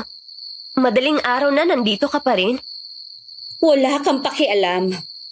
Wala ka bang ibang gagawin kung hindi ang sundan at magbantay kay Sam? Hindi ka ba natutulog? Hindi ka ba naaawa sa sarili mo? Mukha ka ng tanga sa ginagawa mo. Hindi si Sam ang pakay ko dito. Ikaw. Ikaw talagang inaabangan kong lumabas. Kung ganon, anong kailangan mo? Paano mo nakilala si Zelda? 3 taon na siyang patay at kahit kailan hindi na binanggit pa ni Samuel ang tungkol sa kanya. Nagpapakita siya sa akin pati sa panaginip. Hindi ako naniniwala sa'yo. Patay na yon. Paano pa magpapakita? Siguro talagang may alam ka sa nangyari noon. Nagsasabi ako ng totoo. Wala akong alam sa nangyari.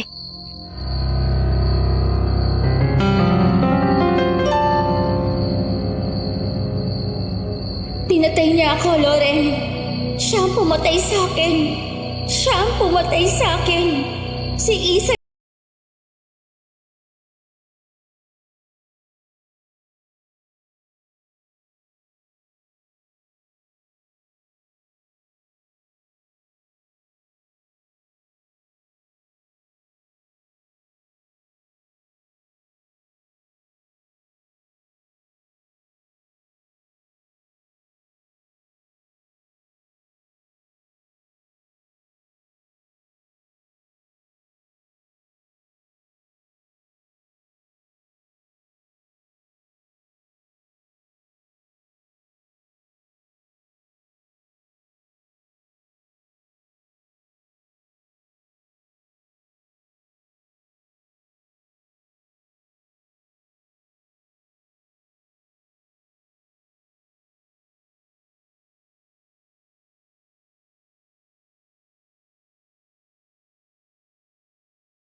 Paano mo nalaman pati yan? Dahil narito si Zelda. Nasa loob ko siya at pinakita niya sa akin ang lahat ng alam niya. Nakita ni Zelda ang totoong pagkatao ng angkan mo. Nang minsan ay kinumpronta ka niya tungkol sa nalaman niya. Nagkaroon kayo ng matinding pagtatalo dito. Nagkasabunutan kayo hanggang sa tinulak mo si Zelda at natisod siya sa bibig ng balon. Tumama ang ulo niya sa kabila at nahulog. Sa halip na tulungan mo siya, hinayaan mong malunod ang kapatid ni Samuel. Intensyon mo talaga na patayin siya dahil tinakpan mo pa ang balon para walang makarinig sa sigaw niya. Hindi totoo yan! Hindi! Yun ang totoo, Isay. Ikaw ang pumatay sa akin. Ikaw! Hindi. Hindi ikaw si Sel.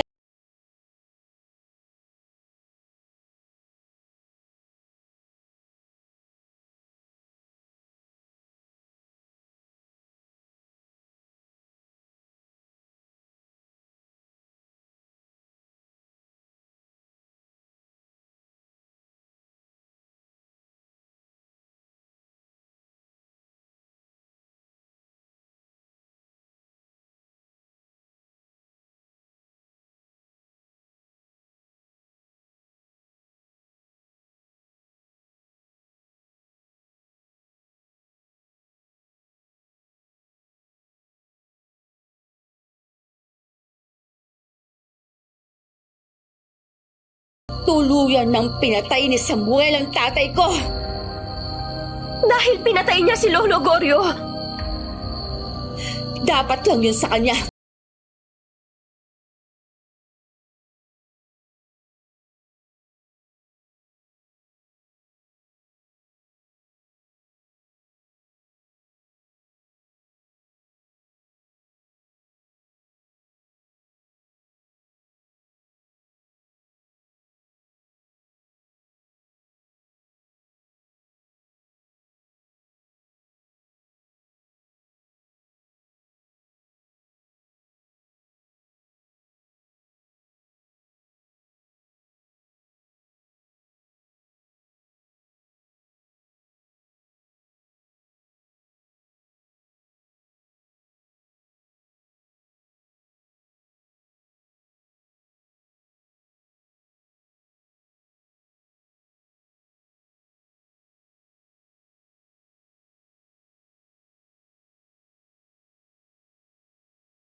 kita.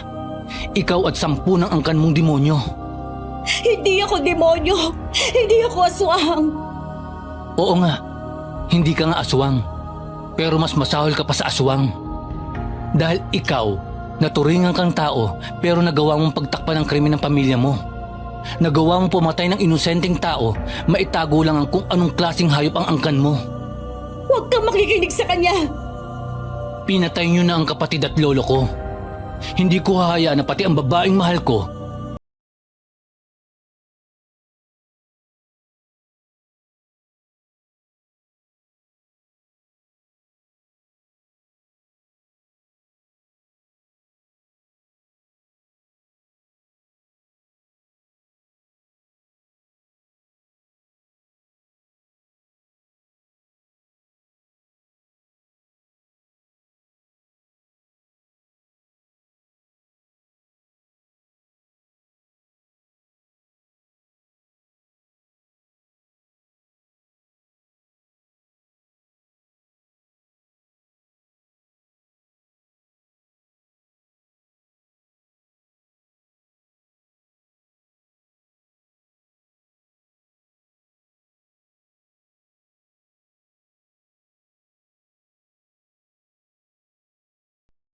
Patayin mo na lang ako kaysa makulong.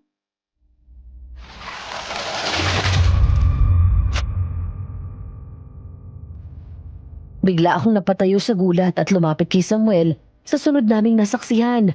Mula sa ilalim ng balon ay biglang umahon ang tila naaagnas na katawan ni Zelda at niyakap ang katawan ni Isay at sinama pabalik ng tubig.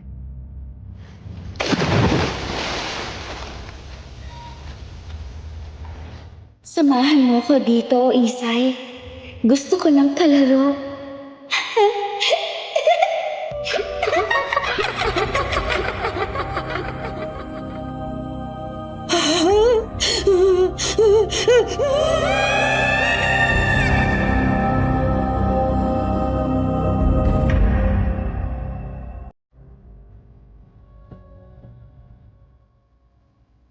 Namatay si Isay sa pagkakalunod. Mula noon ay hindi na nagpakita si Zelda sa akin kahit nasa panaginip. Ayon kay nanay, kaya daw siguro sa akin nagpapakita ang kapatid ni Samuel ay dahil noong buhay pa ito ay palagi daw niya akong kinikwento dito. Bukod doon, ay ang amoy ng jasmine na siyang paborito ding amoy ni Zelda ang naging common denominator namin. Nang umalis ako ng Batangas ay sumama sa akin si Samuel at hinatid ako sa Maynila. 4 na araw pa akong nanatili doon bago ang araw ng flight ko. Sa 4 na araw na magkasama kami sa Maynila, sinulit naming 2 hanggang sa dumating na nga ang araw ng pag-alis ko. Oh, akala ko ba sabi mo kagabi sa akin huwag akong iiyak? Ikaw naman ngayon ang umiiyak. Ayokong umalis eh. Ikaw na rin ang nagsabi, may chat naman. May video call pa.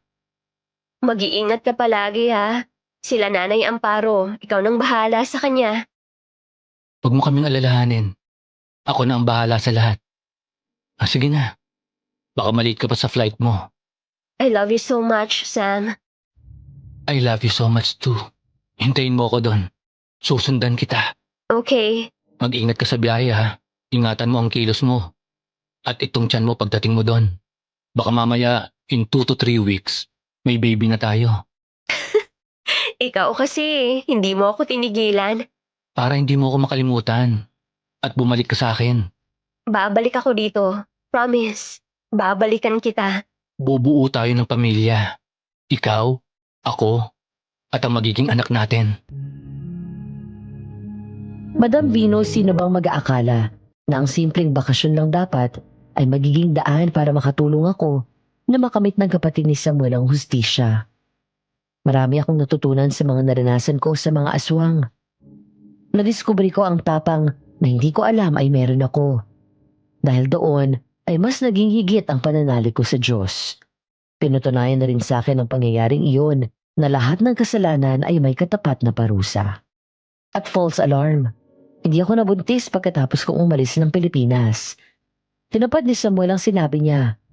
Matapos ang long-distance relationship namin ng 9 na buwan, nagulat na lang ako Nang bigla siyang dumating sa perfume shop ko sa New Zealand. Kumarap siya sa mga magulang ko. Nagpakilala. At hiningi niya na ang permiso na pakasalan ako. Nanatili siya doon ng 1 buwan. Pero 3 araw bago ang flight niya sa Pilipinas, biglang nag-lockdown dahil sa COVID. Dahil doon ay nagsama kaming 2. Maraming naging pagsubok. Away-bati, lambingan. Gaya ng ayaw nito nagpupunta ng ospital kapag nagkakasakit dahil sanay siya na gamutin ng sarili gamit ang mga halamang gamot niya. Hanggang sa doon na rin kami sa New Zealand nagpakasal. Nang muling buksan ang mga airports, doon pa lang siya nakauwi sa Pilipinas. Hindi nagtagal ay sumunod na rin ako. At dito na nga kami sa farm sa Batangas na nirahan, kung saan kami bumuo ng isang maliit na pamilya. Hanggang dito na lang at sana'y nagustuhan ninyo ang nakakatakot ngunit nakakakilig na kwento ko. Maraming salamat po. Nagmamahal, Loren.